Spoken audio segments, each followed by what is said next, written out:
Oke. Hai Mams, salam sejahtera ya. Buat Anda yang sedang hamil, sangat penting ya menjaga kondisi kandungannya tetap kuat dan sehat. Karena bagaimanapun juga janin itu tumbuh di sana, dia tambah besar, bertumbuh, organ-organnya lengkap, ya di dalam rahim sebelum dia akhirnya siap untuk dilahirkan. Makanya Mams sangat penting harus menjaga kondisi kandungannya harus kuat. Nah, masalahnya gimana sih tipsnya supaya kandungan Mams ini terjaga tetap kuat dan sehat selama hamil? Ya, sehingga nanti bayinya lahir kondisinya semuanya aman. Saya akan berikan tipsnya seperti apa? Siapkan catatan kalian.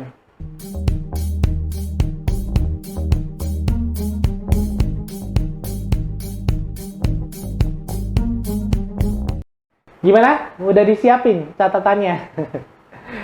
Ya, kalau Mams waktu hamil, ini ada janin ya di dalam rahim. Ya, selain tambah besar juga tambah berat.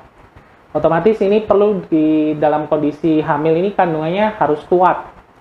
Mungkin ada beberapa kasus ya, kehamilan dengan kandungan lemah, rentan banget keguguran, rentan lahir bayi prematur. Saya pernah buat video soal kandungan lemah, mungkin kalian bisa simak aja video yang ini.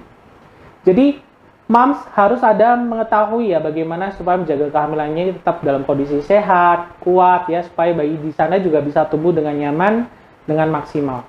Tipsnya, mulai dari yang pertama, Mams harus memperhatikan nutrisi makanannya. Mungkin ya ini adalah masalah yang sering muncul ya, di hamil muda sering mengalami mual-mual yang mau makan jadi agak susah. Ini adalah solusi yang, bukan solusi sih, masalah ya, masalah yang sering sekali terjadi yang sebenarnya ada solusinya. Apakah dengan mengurangi makan? Ya enggak dong, enggak boleh. Apakah dengan enggak makan? Minum vitamin aja, ini malah juga nggak boleh.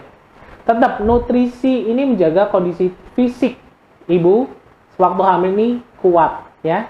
Tenaga semuanya dalam kondisi kuat sehingga kandungan juga dalam kondisi sehat. Makanya Mams mungkin yang mengalami mual-mual harus diatasi nih. Tipsnya gimana ya? Mungkin bisa makan sedikit-sedikit tapi sering.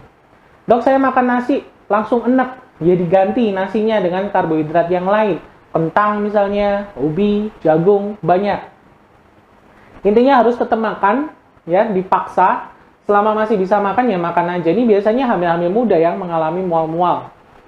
Atau kalau misalkan nggak bisa juga, ya mungkin bisa dibantu ya dengan susu kehamilan yang khusus untuk mengurangi rasa mual. Ada, kalian bisa cari deh di supermarket, minimarket ada kok susu ibu hamil yang mengurangi rasa mual.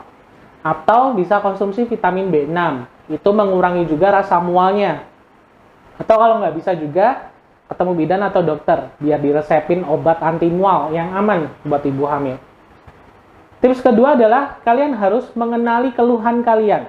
Ibu hamilnya harus nyaman. Kalau misal nih, contohnya Mams di saat hamil sering mengalami masalah pencernaan, mungkin selain tadi mual ya, ada masalah sembelit, ya Mams harus banyak makan makanan yang tinggi serat, banyak minum air. Serat ini sebenarnya nggak harus dari buah sama sayur aja, atau nggak hanya dari sayur aja, bisa dari buah-buahan. Kalau misalnya nggak bisa, atau nggak bisa makan sayur, nggak bisa makan buah, tuh kacang-kacangan juga tinggi serat, ya.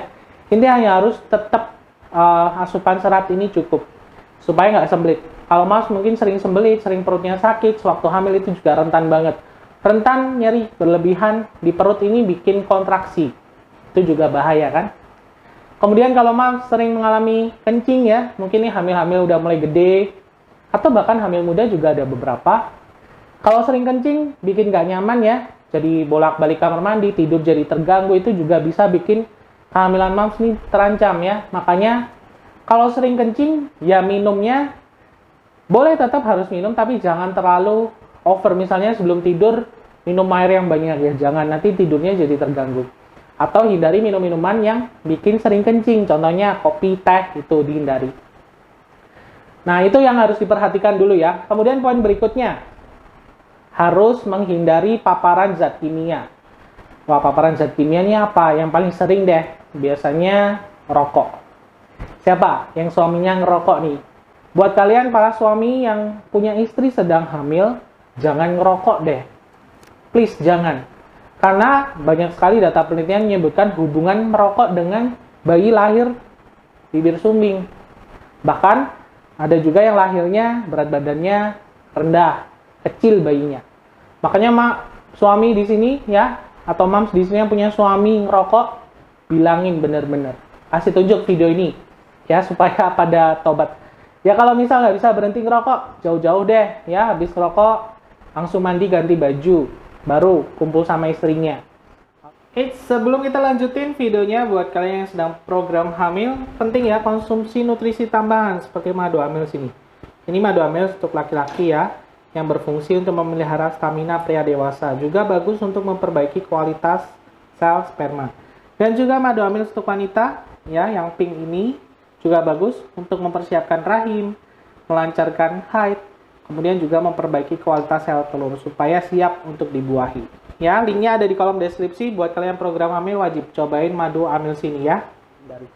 Dan juga ini penting harus mengurangi asupan kafein ya. Kafein ini biasanya dari kopi, teh, susu coklat mungkin ya. Ya sebenarnya coklat sih, lebih utamanya coklat. Makanannya mengandung coklat. Kemudian minuman bersoda itu mengandung kafein ya, meskipun takarannya beda-beda. Paling banyak sih sebenarnya di kopi ya. Kopi dan juga minuman energi, tapi kayaknya jarang deh ya. Pastikan kalau minum kopi jangan banyak-banyak kafeinnya. Mungkin sehari 1 cangkir udah cukup deh kalau memang pengen banget.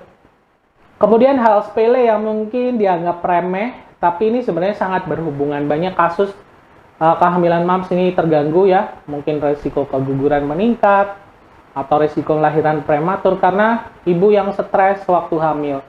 Makanya harus dampingan dengan pasangan ini harus saling melengkapi. Maksudnya ya kalau misalkan ada masalah, cerita sama pasangan, diselesaikan sama-sama. Karena gini, ibu hamil itu ada pengaruh hormonal yang bikin gejolak emosionalnya ini agak sensitif gitu ya. Mungkin jadi gampang marah, jadi gampang sedih, kadang-kadang nangis sendiri tiba-tiba. Itu beresiko sekali. Ya, beresiko ya mungkin nggak langsung ke bayinya ya, tapi bayi juga bisa merasakan moms mungkin dalam kondisi psikologisnya kurang bagus, makan jadi nggak maksimal, tidur jadi nggak maksimal. Terus berikutnya, mungkin ini sebagian orang tua ya, ibu hamil mikir, loh hamil kan nggak boleh banyak aktivitas. Sebenarnya kalau lagi hamil itu tetap harus beraktivitas, olahraga. Ada loh olahraga kehamilan, senam hamil, mungkin ya, yoga kehamilan yang bikin kondisi kehamilannya jadi kuat rahimnya, otot-otot lahirannya jadi kuat. Itu nanti yang memudahkan juga ketika hamil sudah semakin besar atau ketika mau lahiran. Makanya moms juga harus tetap, ada kok banyak di video di YouTube ya, kalian cari aja video senam hamil, video yoga kehamilan, lakuin aja di rumah. Ya mungkin nggak usah tiap hari lah, beberapa kali dalam seminggu itu sudah cukup. Dan satu lagi, sebenarnya 2 lagi sih ya. Satu dulu deh, moms harus cukup tidur ya. Ini tidur adalah kondisi yang krusial. Mungkin moms waktu hamil sering alami insomnia, nggak bisa tidur, padahal sebenarnya tidur ini wajib. Ada data yang menunjukkan hubungan moms yang kurang istirahat, kurang tidur dengan resiko lahir prematur. Bayinya lahir sebelum waktunya karena kandungannya udah kontraksi duluan atau kandungannya jadi lemah. Makanya harus cukup tidur. Pertanyaannya mungkin kalau malam nggak bisa tidur, tidurnya pagi gimana? Boleh, nggak apa-apa, tidur aja. Selama ada waktu untuk istirahat, istirahat aja. Harus seimbang ya tapi ya, antara istirahat dengan tadi aktivitas ringan di rumah tetap harus gerak. Itu harus seimbang. Dan yang terakhir, ini sebenarnya saya jarang nemuin, tapi pernah ya ketika moms hamil, nggak pernah kontrol. Kontrolnya pas udah mau lahiran. Kita jadi nggak tahu ya, perkembangan janin gimana, kehamilannya gimana. Makanya moms harus wajib kontrol ya minimal sebulan sekali. Itu wajib, atau kalau nggak usah sebulan sekali ya. Per trimester itu pernah kontrol lah. Karena mungkin kondisi pandemi sekarang ketemu dokter agak dibatasi ya frekuensinya. Jadi mungkin bisa ya trimester pertama paling nggak sekali pernah periksa, trimester kedua pernah sekali. Lebih bagus sih setiap bulan supaya terpantau. Jadi tetap harus kontrol, karena kontrol itu selain ngecek kondisi ibu, kondisi bayi juga di sana dikasih vitamin, ya kan? Kemudian dicek apakah perlu obat penguat kandungan, tambahan dari luar, mungkin pada kondisi khusus kehamilan yang berisiko dikasih obat penguat sama dokternya. Jadi tetap harus kontrol. Ya mungkin itu beberapa tips-tips supaya kandungan mams tetap kuat, tetap sehat, janinnya bisa tumbuh dengan bagus. Mams juga sewaktu hamil kondisinya tetap fit. Semoga bermanfaat ya buat kalian yang punya pengalaman serupa, bisa sharing aja di kolom komentar. Sampai ketemu lagi di video berikutnya.